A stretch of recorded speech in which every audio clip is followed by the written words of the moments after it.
Good morning friends, હું અજય ત્રિવેદી અને આજે આપણે ધોરણ 11 સાયન્સ બાયોલોજીમાં છઠ્ઠા નંબરનું ચેપ્ટર શીખવા જઈ રહ્યા છીએ. મિત્રો, ચેપ્ટર ની સાથે સાથે હું તમને ગુજકેટ અને નીટની તૈયારી પણ કરાવીશ, જેથી કરીને તમે ગુજકેટ અને નીટમાં પણ સ્કોરિંગ રિઝલ્ટ મિત્રો લાવી શકો. સાથે સાથે દરેકે દરેક ચેપ્ટર 11 અને 12 ના બધા ચેપ્ટરોના ફિગરો સાથે હું તમને એકદમ સરળ રીતથી બધા ચેપ્ટરો શીખવાડવાનો છું. એટલે ચિંતા ન કરતા, એટલે તૈયાર થઈ જાઓ પૂરેપૂરા માર્ક્સ લાવવા માટે. તો ચાલો શરૂ કરીએ. ચેપ્ટર 6 આપણું ચેપ્ટર છે સપુષ્પી વનસ્પતિઓમાં અંતસ્થ રચના. હવે સપુષ્પી વનસ્પતિ એટલે શું? તો જે વનસ્પતિ પોતાના જીવનકાળ દરમિયાન પુષ્પ ધારણ કરે છે એને સપુષ્પી કહી શકાય. અને વનસ્પતિ હોય, ચાહે સજીવ હોય ચાહે મનુષ્ય હોય, તો એમાં બે પ્રકારની રચનાઓ હોય. એક બાહ્ય રચના જે આપણે બહાર દેખાય છે, અને બીજી અંદરની રચના જેને આંતરિક રચના કહેવાય. આપણા શરીરની અંદર જે આંતરડા, ફેફસા, જઠર, હૃદય, કિડની આ બધું જે આવેલું છે એ બધા અંતસ્થ રચના કહેવાય. એમ વનસ્પતિઓમાં પણ બહારની બાજુએ જે આંખે દેખી શકાય એ રચનાને બાહ્ય રચના, અને અંદર આવેલી જે રચના જે આંખે નથી દેખાતી એ રચનાને આપણે અંતસ્થ રચના કહીએ છીએ. હવે વનસ્પતિના ભાગો કયા કયા? તો વનસ્પતિની બાહ્ય રચનામાં આપણે જાણીએ છીએ એક તો પ્રકાંડ જેને પ્રરોહ કહેવાય, પર્ણ, પુષ્પ, ફળ, ફૂલ, મૂળ આ બધા વનસ્પતિના અંગો કહેવાય, જેને ટૂંકમાં વાનસ્પતિક અંગો કહેવાય. આમ તો અલગ અલગ રીતે બોલવું હોય તો પણ ચાલે, પણ ટૂંકમાં કેવું હોય, ફળ, ફૂલ, પુષ્પ, પ્રકાંડ, મૂળ, પર્ણ આ બધું અલગ અલગ ન બોલવું હોય, સામૂહિક રીતે એક જ શબ્દમાં બોલવું હોય તો વાનસ્પતિક અંગ કહેવાય. હવે વનસ્પતિની અંદરની રચના છે, એ અંદરની રચના જેને આંતરિક રચના કહેવાય. આ આંતરિક રચનાની ઓળખ આપતી જે શાસ્ત્ર છે એને અંતસ્થ રચના શાસ્ત્ર કહેવાય, જે વનસ્પતિના આંતરિક રચનાનો અભ્યાસ શીખવાડે છે. બરોબર મિત્રો? હવે વનસ્પતિની અંદરની રચનાની વાતો કરવાની છે, જેને અંતસ્થ રચના કહેવાય. તો સામાન્ય રીતે આપણે જાણીએ છીએ વનસ્પતિનો રચનાત્મક અને ક્રિયાત્મક એકમ કયો મિત્રો? કોષ. બરોબર? હવે બરોબર ધ્યાન આપો. આપણે વનસ્પતિનો રચનાત્મક અને ક્રિયાત્મક એકમ કોષ કહેવાય, જેને આપણે શું કહીએ છીએ અંગ્રેજીમાં? સેલ. હવે ઘણા બધા કોષો ભેગા મળી જાય અને ઘણા બધા એક સરખી રચના ધરાવતા કોષો ભેગા મળી અને મિત્રો શું બનાવી દેશે? કોષો ભેગા મળી પેશી બનાવે, અને આ પેશીને અંગ્રેજીમાં શું કહેવામાં આવે છે? ટિશ્યુ. ઓકે. હવે આ ટિશ્યુ શબ્દ છે ને એ મિત્રો ટીસસ શબ્દ ફ્રેન્ચ ભાષામાંથી આવેલો છે. ટીસસ. હવે ટીસસ નું ગુજરાતી ભાષાંતર તાણા બાણાની જેમ ગુંથાવું, જેમ ગુંથાઈ જવું. હવે તમને એમ થાય કેવી રીતે સર? તો દાખલા તરીકે છોકરીઓનો જે અહીંયા ચોટલો વાળવામાં આવે ત્યારે એની જે ગૂંથણી હોય છે એ ગૂંથણીમાં મોટા ભાગે એકબીજામાં વાળ ગૂંથાઈ અને સરસ રીતે ડિઝાઇન તૈયાર કરે છે. એટલે અહીંયા પણ કોષો એકબીજા સાથે ગોઠવાય છે અને એકબીજા સાથે ગૂંથાઈ અને મોટા ભાગે શેની રચના કરી રાખે છે? પેશીની. હવે આ ઘણી બધી અલગ અલગ પ્રકારની પેશીઓ ભેગી થાય તો પેશીઓ ભેગી મળી અને મિત્રો શું બનાવી દે છે? અંગો. જુદા જુદા અંગોનું નિર્માણ થાય. પ્રજનન અંગો, પ્રચલન અંગો, આવા ઘણા બધા અંગોનું નિર્માણ થાય. અને જુદા જુદા અંગો ભેગા મળી અને મિત્રો શું બનાવી દે? જુદા જુદા તંત્રો બનાવે. વાહક તંત્ર, બરોબર, એમાં ઘણા બધા તંત્રો બને. હવે તંત્ર, જુદા જુદા તંત્રો પાછા ભેગા મળી અને શું બની જાય? શરીર બની જાય. ક્લિયર? તો આ વસ્તુ આપણે શરૂઆતના બેઝમાં આપણે શીખ્યા. અંતસ્થ રચનામાં આપણે સામાન્ય રીતે જાણીએ છીએ કે વનસ્પતિની શરીર રચના કોષોથી બનેલી છે. કોષોને સેલ કહેવાય. હવે કોષો ઘણા બધા એક સરખી રચના ધરાવતા કોષો, સમાન આકારવાળા કોષો ભેગા મળી અને પેશી બનાવે. આ પેશીને આપણે શું કહીએ છીએ? અંગ્રેજીમાં ટિશ્યુ. ટિશ્યુ શબ્દ ફ્રેન્ચ ભાષામાંથી આવેલો છે, જેને ટીસસ કહેવાય. ટીસસ નું ગુજરાતી ભાષાંતર તાણાવાણાની જેમ ગૂંથાયેલું. બરોબર.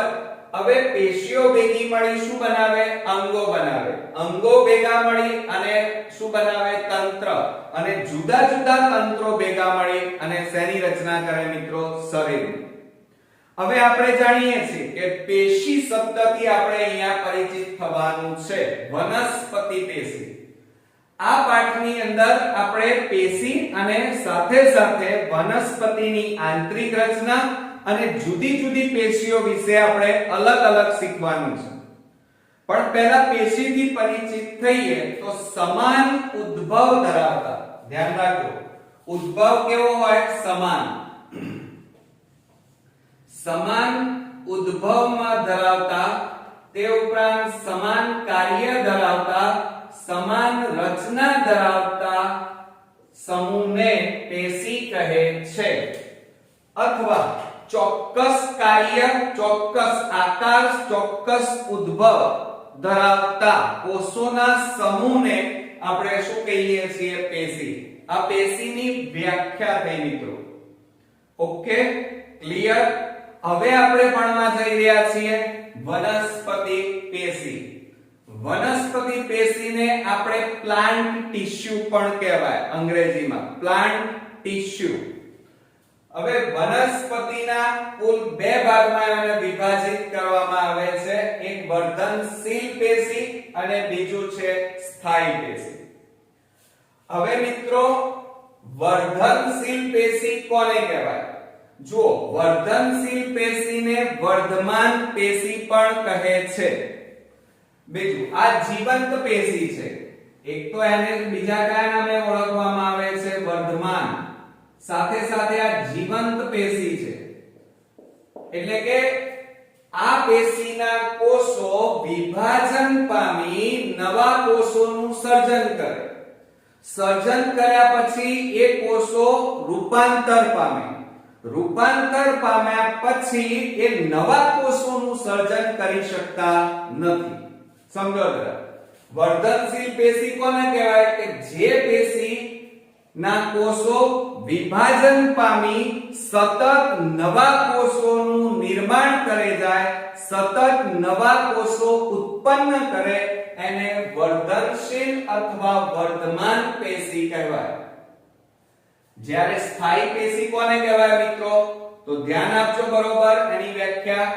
કે વર્ધનશીલ પેશીના કોષો, કે જે પેશીના કોષો વિભાજન પામી નવા કોષો બનાવે, નવા કોષો રૂપાંતર પામે, એટલે ચોક્કસ કાર્ય માટે ચોક્કસ આકાર ધારણ કરી લે, પછી એ મોટા ભાગે નવા કોષોનું નિર્માણ કરે નહીં, વિભાજન પામે નહીં, એવી પેશીને સ્થાયી પેશી કહેવાય.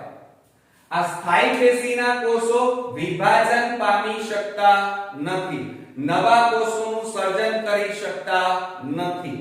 ઓકે, હવે આપણે વર્ધમાન પેશીના પાછા બે પ્રકાર પડે છે. એક પ્રાથમિક વર્ધમાન પેશી અને બીજું છે દ્વિતીયક વર્ધમાન પેશી. હવે આ પ્રાથમિક વર્ધમાન પેશી છે મિત્રો, એ પેશી શરૂઆતથી જ વનસ્પતિમાં, એટલે કે જન્મથી જ મોટા ભાગે વનસ્પતિમાં જોવા મળે છે. જ્યારે દ્વિતીયક વર્ધમાન પેશી વનસ્પતિની ચોક્કસ ઉંમરે ચોક્કસ કાર્ય કરવા માટે એનો ચોક્કસ ઉંમરે એનો ઉદ્ભવ થાય છે એને દ્વિતીયક અથવા પાર્શ્વીય વર્ધમાન પેશી કહે છે. બીજું મિત્રો કે આ પ્રાથમિક વર્ધમાન પેશીના બે પ્રકાર છે, એક અગ્રીય અને બીજું છે આંતરવિષ્ટ વર્ધમાન પેશી. હવે અગ્રીય વર્ધમાન પેશી છે ને એ મૂળ અને પ્રકાંડની ટોચ ઉપર આવેલી હોય છે. હવે મૂળની ટોચ ઉપર આવેલી હોય એટલે મૂલાગ્ર કહેવાય અને પ્રકાંડની ટોચ હોય તો એને પ્રકાંડાગ્ર અથવા પ્રરોહાગ્ર કહેવાય. આ બંને મૂલાગ્ર અને પ્રકાંડાગ્રની ટોચ ઉપર મોટા ભાગે અગ્ર ભાગે અગ્રીય પ્રાથમિક વર્ધનશીલ પેશી આવેલી હોય છે, અગ્ર ભાગે આવેલી છે. જ્યારે આંતરવિષ્ટ વર્ધનશીલ પેશી ક્યાં આવેલી હોય તો વનસ્પતિની આંતરગાંઠોમાં. હવે ઘણા સ્ટુડન્ટ્સ ને તો 11મા માં આંતરગાંઠ પણ ખબર નહીં હોય. તો સામાન્ય રીતે તમે બધા શેરડી જોઈ હોય તો શેરડીમાં મોટા ભાગે આ રીતે આવી રચના આવે છે મિત્રો. તો આ જે અહીંયા ગોળ રાઉન્ડ અહીંયા જો જોવા મળે છે એને શું કહેવાય? આંતરગાંઠ કહેવાય. શું કહેવાય? આ આંતરગાંઠ. અને આ આંતરગાંઠના ભાગમાં અહીંયા તમને આંતરવિષ્ટ વર્ધનશીલ પેશી જોવા મળે છે. ક્લિયર?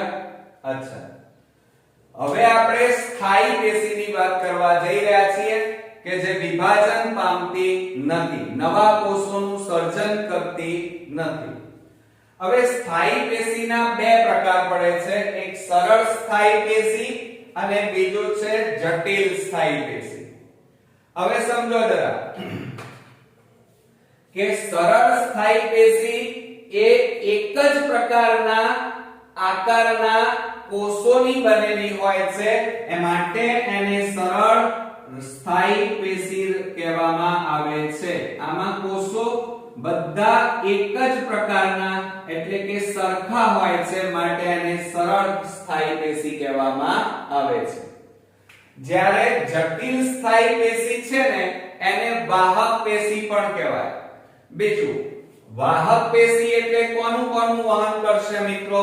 એક તો પાણી, તે ઉપરાંત ખનિજ ક્ષાર અને તે ઉપરાંત મોટા ભાગે ખોરાક. આ ત્રણ વસ્તુઓનું વનસ્પતિ વહન કરે છે, માટે એને વાહક પેશી અથવા જટિલ સ્થાયી પેશી પણ કહેવામાં આવે છે.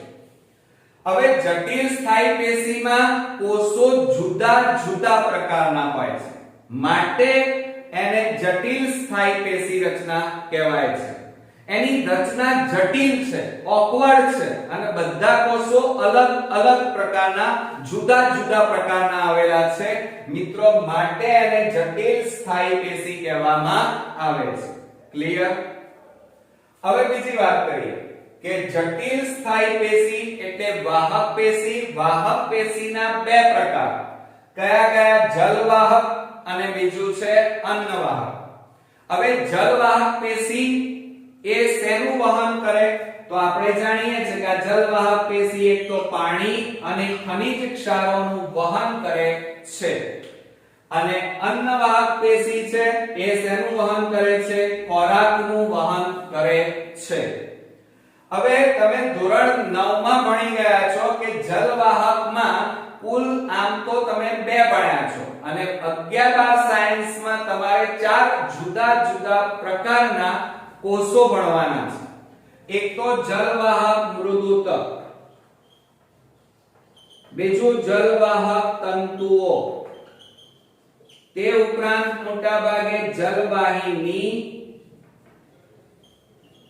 જલવાહિનીકી અને જલવાહિની.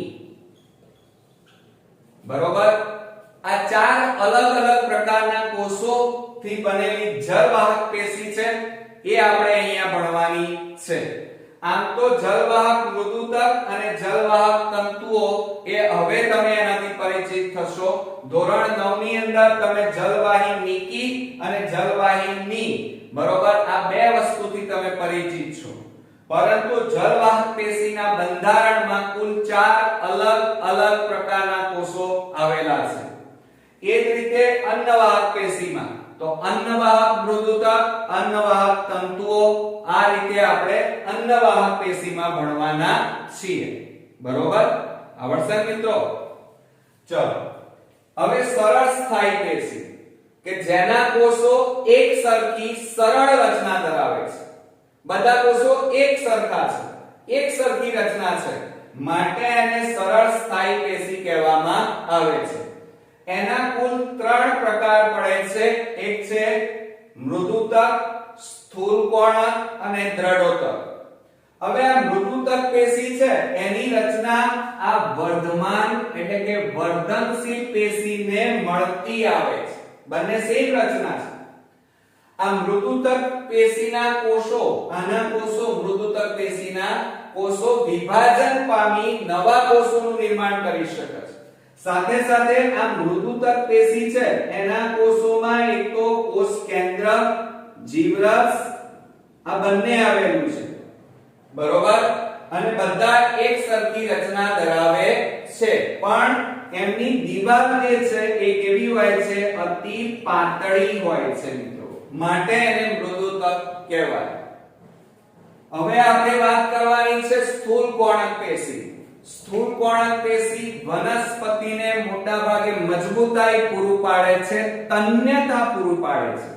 જ્યારે તમે જોયું હશે કે પવન આવે, હલનચલન વનસ્પતિમાં થાય ત્યારે ઝાડ નમે, પાછું પોતાની જગ્યા ઉપર જાય, ડાળી નમે, પાછી પોતાની જગ્યા ઉપર જાય, એટલે મજબૂતાઈ આપવાનું કામ આ સ્થૂલકોણક પેશી કરતી હોય છે. આ પેશીના કોષો આની સરખામણીમાં થોડા કેવા હોય છે? એની દીવાલ જાડી હોય છે.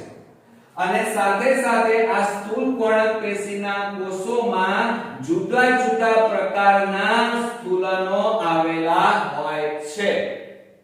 હવે સ્થૂલનો કેવા પ્રકારના હોય છે એ આપણે નેક્સ્ટ ટોપિકો જ્યારે આવશે આ પેશી ભણીશું ત્યારે એની અંદર ડીપમાં શીખીશું. આ દ્રઢોતક પેશી, દ્રઢ એટલે મજબૂત. દ્રઢોતક પેશી છે એના કોષોની દીવાલ પ્રમાણમાં ઘણી જ જાડી હોય છે. આમ તો કહીએ ને તો આ જે પેશી છે ને એ આગળ જતા કેવી બની ગયેલી હોય છે મિત્રો? નિર્જીવ બની ગયેલી હોય છે. દ્રઢ એટલે કે જડ જેવી. દાખલા તરીકે નારિયેળના છોતરા તમે જોયા હશે, જોયા છે ને બધા? હવે છોતરા કેવા છે? મજબૂત પણ નિર્જીવ જેવા લાગે. બરોબર? તો આ દ્રઢોતક પેશીના કોષો ઘણી જ દીવાલ જાડી હોય છે અને નિર્જીવ પણ બની ગયેલા હોય છે અને વનસ્પતિને મોટા ભાગે મજબૂતાઈ પૂરું પાડવાનું કામ કરે છે. ઓકે? આ રીતે આપણી 3 પેશીઓ પૂરી થઈ: મૃદુતક, સ્થૂલકોણક અને દ્રઢોતક પેશી. હવે દ્રઢોતક પેશીના 2 પ્રકાર પડે છે: દ્રઢોતક તંતુઓ અને બીજું છે અસ્થિકોષો. એટલે કે આકારને અનુલક્ષીને, શેના આધારે? આકારને અનુલક્ષીને દ્રઢોતક પેશીના 2 પ્રકાર. એક તો તંતુ જેવો આકાર છે માટે એને દ્રઢોતક તંતુ કહેવાય, અને અસ્થિકોષો જેવી રચના ધરાવે એને દ્રઢોતક અસ્થિકોષો અથવા કટકો કહેવામાં આવે છે. લટકો નહીં મિત્રો, પાછા તમે લટકો ના સમજતા. કઠકો. ઓકે? એટલે દ્રઢોતક તંતુઓ અને અસ્થિકોષો.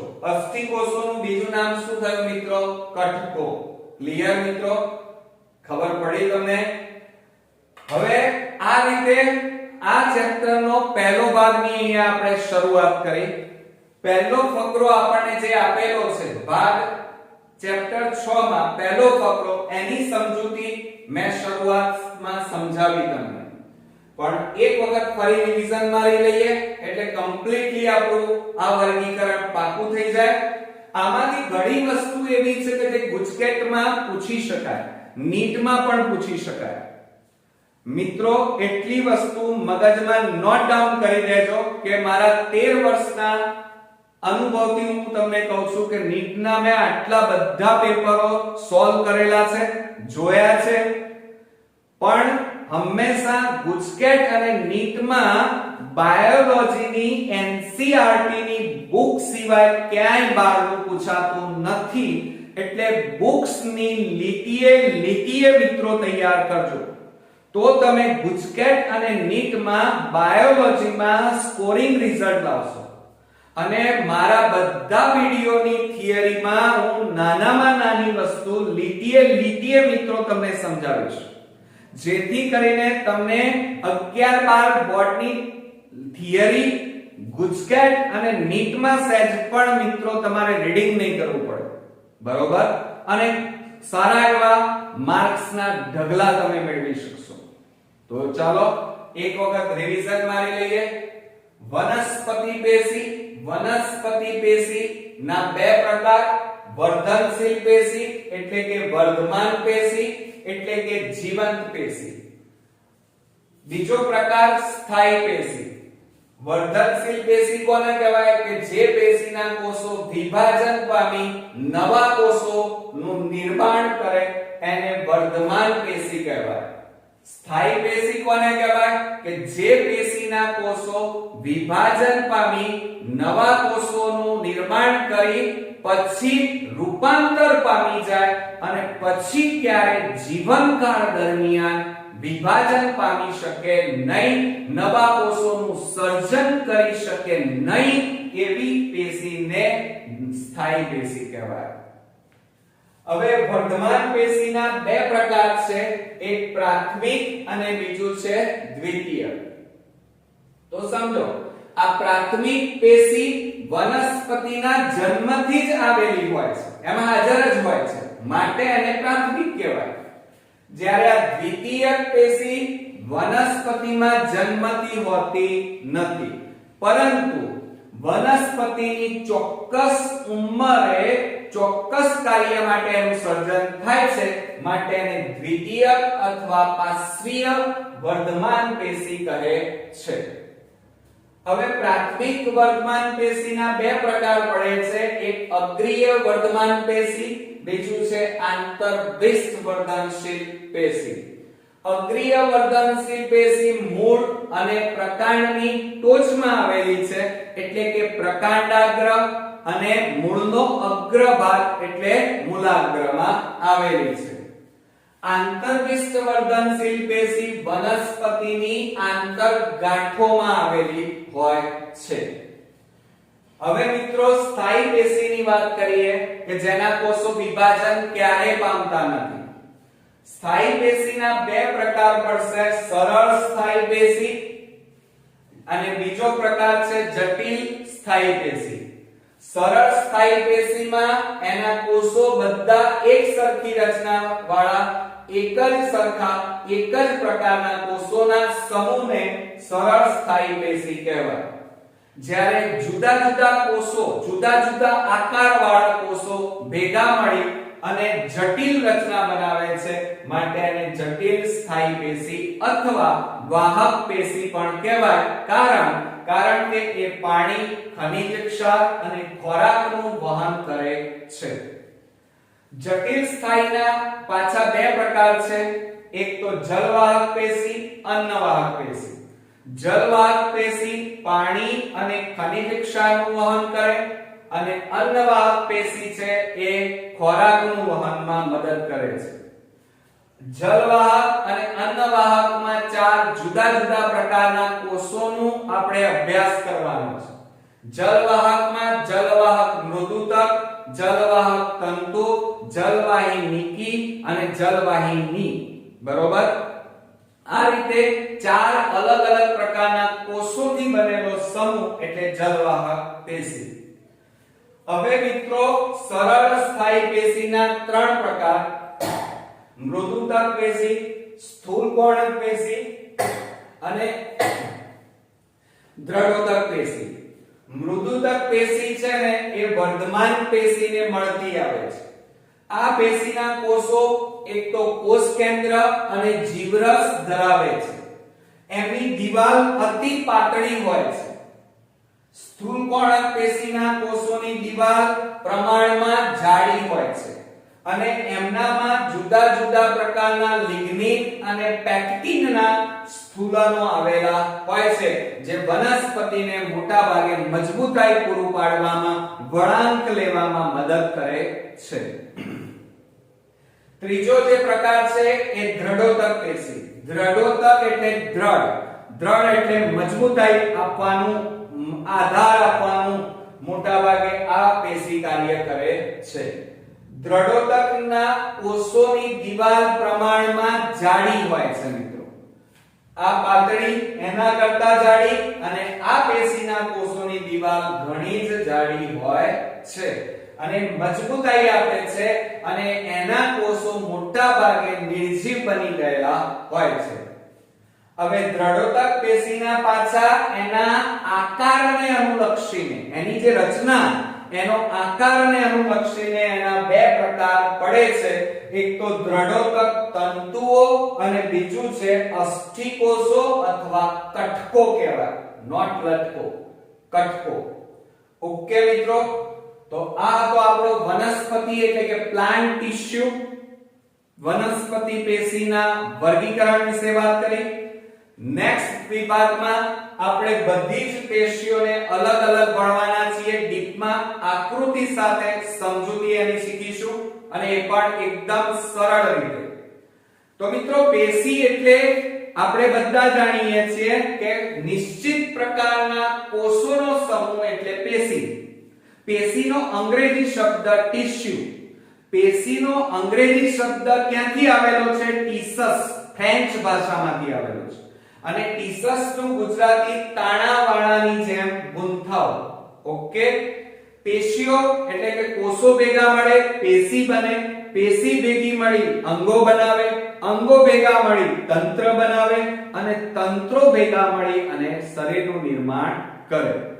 તો મિત્રો, આ હતો આપણો પહેલા ભાગમાં વનસ્પતિની અંતસ્થ રચનાની અંદર વનસ્પતિ વિશે, પેશી વિશે આપણે શીખ્યા. મને ચોક્કસ ખાતરી છે કે આજે તમને આ વિડિયોની અંદર મજા આવી હશે અને સમજણ પણ પડી હશે. તો આ ચાર્ટ આખો તમે તમારી નોટની અંદર દોરી નાખો 2 વાર. બરોબર તમે આ વિડિયો 2 વાર જોઈ અને પછી આ ચાર્ટ મોડે તૈયાર કરજો મિત્રો. કારણ ગુજકેટ અને નીટની અંદર આમાંથી કોઈ પણ વસ્તુની વ્યાખ્યા જુદી જુદી રીતે વિકલ્પો સ્વરૂપે પણ પૂછી શકાય. તો નેક્સ્ટ વિડિયોમાં હવે આપણે અલગ અલગ વનસ્પતિની પેશીઓ વિશે શીખવાના છીએ. તો નેક્સ્ટ વિડિયોમાં ફરી મળીએ. ત્યાં સુધી ગુડ નાઈટ મિત્રો.